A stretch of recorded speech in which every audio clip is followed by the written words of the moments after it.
What's up, gamers, and today I want to tell you the top 5 mistakes that you're going to be wanting to avoid when starting and playing Zenless Zone Zero. Stop right there, saucy little gamers, because we are going to be doing a giveaway for Ellen whenever I stream Zenless Zone Zero, but more information on that will be later in the video, so make sure you hit the subscribe button now because that is one of the requirements for joining this giveaway. Anyways, before the woo-wah stands attack, let me go ahead and give you mistake number 1 right now. So without further ado, guys, let's go ahead and hop into mistake number 1 right now, which is not using your battery recharges immediately. This is basically the stamina system that you use to get level up materials for your character, how you get your disk drives for your character, which is essentially the equipment system in the game. This is how you're going to be progressing your account to make it an in-game account. And what I mean by saving these battery recharges, I'm sure you're going to feel really gung-ho at the very beginning of this game to blast through all of these so you can get your level up as high as possible. And I want to say don't do that, right? You want to be saving these until you get to that higher level of the game where you've unlocked every single difficulty that you can unlock so you can get the highest rewards possible. On top of this, it's also a pretty good reason to save these until you get a 2x event, because Zenless Zone Zero will have 2x events for your character trace materials or character ability materials, their level up materials, credits and coins you need to send your character, the disk drives, everything like that. There will be 2x events in the game, so I think it is probably the best that you save these up for these events so you can really supercharge your accounts at that time. But what I do strongly recommend here is that you don't use any of these battery recharges until you get to the max level possible to unlock every single difficulty in the game. So you're making sure that you maximize the amount of rewards and materials you're getting for the amount of battery charge that you're spending on these events. Now let's hop into mistake number 2 that I see so many people make, and you might say it's cliche, but not investing into your weapons. Now, what do I mean by this? I'm not talking about the gear, the W drive. There's a point on that a little bit later in the video, but the point I want to make here is you see so many people, and I've seen so many people that focus just on leveling up their characters. They'll go and level up the skills for their characters, then they'll equip all these W drives or equipment to their characters, but not really touch the weapon. Maybe they'll level up the weapon to like level 40 or something, right? But you always want to be investing in the weapon. That's the second most important thing that you want to invest in. Or if it works like Genshin and honk shit Starbucks, it should be giving you base stats, which is what everything else is going to scale off of in your kit. So whatever multipliers you have, it's going to be taking that base stat number and multiplying it by that number. So you really want to increase your base stats as much as humanly possible, and this is how you're going to do that, by upgrading your weapons. As far as the priority list for upgrades, it's character level, weapon level, and then everything else after that, right? Some will probably say, oh, it's better to get your W drives and level that shit up, bro. Oh, it's probably better to level up your guaranteed stats and the abilities. Whoa, you should do this first. No. Character level, weapon level, do whatever the fuck you want to do after that, but focus on these 2 first, because if you don't do it, you are going to feel like you are trash at the game, or the game is trash in general, because you're not doing enough damage. Level these 2 things up first. They are super important. My third biggest mistake that I think a lot of people are going to make, because I don't feel like there's enough emphasis on this right now, and that's the Bangboos. Bangboos in this game are going to be super important. The best way I can describe what the Bangboos work like is kind of like how the Echo system works, or your main Echo works, and something like Weathering Waves, or how the Elf system works in Honkai Impact the Third if you played that. Those are really the only 2 examples that I can give you there, but the reason why these are super important, because some of them will help you do extra damage by not even having to play with them. You pop them out, they do extra damage, or better yet, they give you passive buffs, meaning just by having them there on your team, you're getting passive buffs. If we take, for example, here the A rank Boo Resher here, which is this cool little guy here that looks like he's taking tire pressure or something like that, but the big thing with him is that he will give you extra energy for your off-field allies or support characters, right? And energy is going to be super big, because energy is what funds you to get your ultimate moves. Your support characters are basically fuel you're adding onto the fire of what your DPS is putting out. So the more fuel you'll put on your DPS, the more fire it's going to raise, which means the more damage you're doing, if you get my analogy there. Basically, this allows them to put more fuel out more often. This is like the tanker coming into the gas station,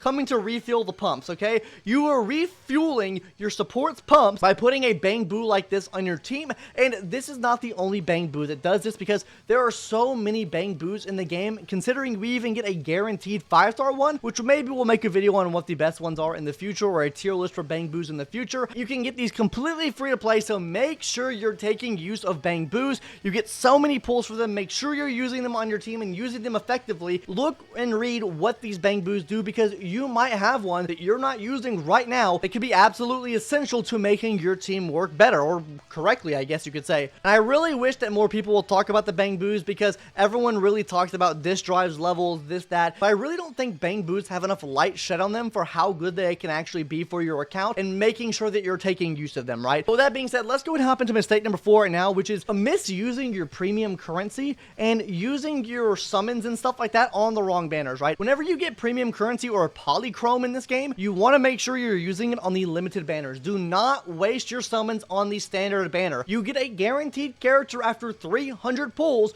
on the standard banner. So don't be wasting it. You are going to get enough pulls. Hell, when we start the game off, we are probably going to get around at least 100 of those pulls, right? So you're going to be already getting a guaranteed 5-star from there. You're already 1/3 of the way to getting your guaranteed S rank character. I'm sorry I'm saying 5-star. I'm used to Genshin and Star Rail, but you get the point here, right? You get a guaranteed S rank character by getting 300 pulls. The game starts you out with the events and the in-game mail with getting you almost to that point, right? They get you 1/3 of the way there already. So don't waste your premium in-game currency on the gacha system. And another thing I want to touch on here, this is going to completely depend on the type of player you are. I don't recommend using your premium polychromes for stamina refills or energy refills for your battery, okay? Please, let's use them for summons, okay? Because I don't want to hear people complaining, oh, well, they don't give us enough summons. No, it's because you used all of your polychromes and premium currency to enhance your account even further when you could have used them for summoning for something else to make your account stronger in that way as well. Or maybe getting that S-rank character that you've been waiting so much for, but now you don't have anymore because you've just used all of your battery on them. So, yeah. Finally, to our last point, mistake number 5, I want to make this abundantly clear here, guys. Disk drives.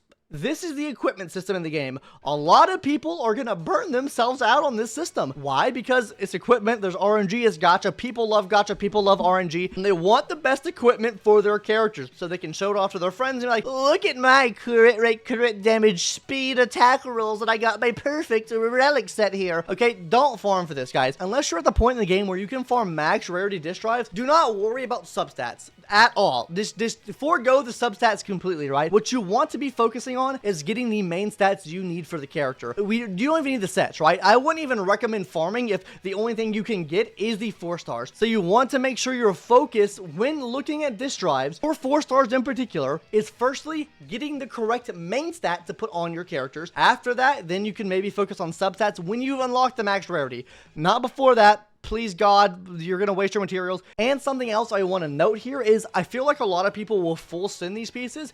And for early game players, that might not be like the worst thing to do, especially if you have like full maxed out like a god rolled substats or something like that.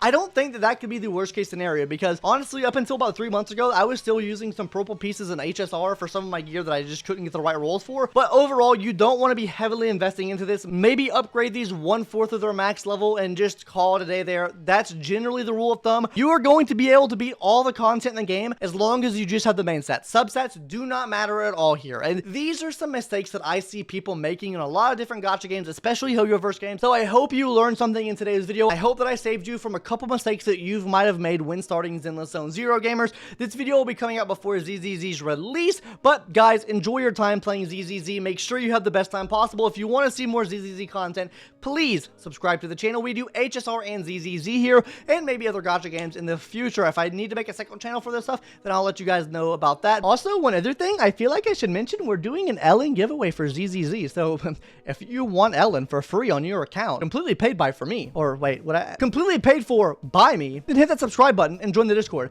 This is how you're going to join the giveaway, guys. There will be a giveaway up in the Discord. So make sure you hit that sub button. Make sure you join the Discord so you can get access to our giveaway. Anyways, gamers, that's going to do it for today's video. Hopefully you enjoyed, and I'll see you in the next one later. Bye-bye.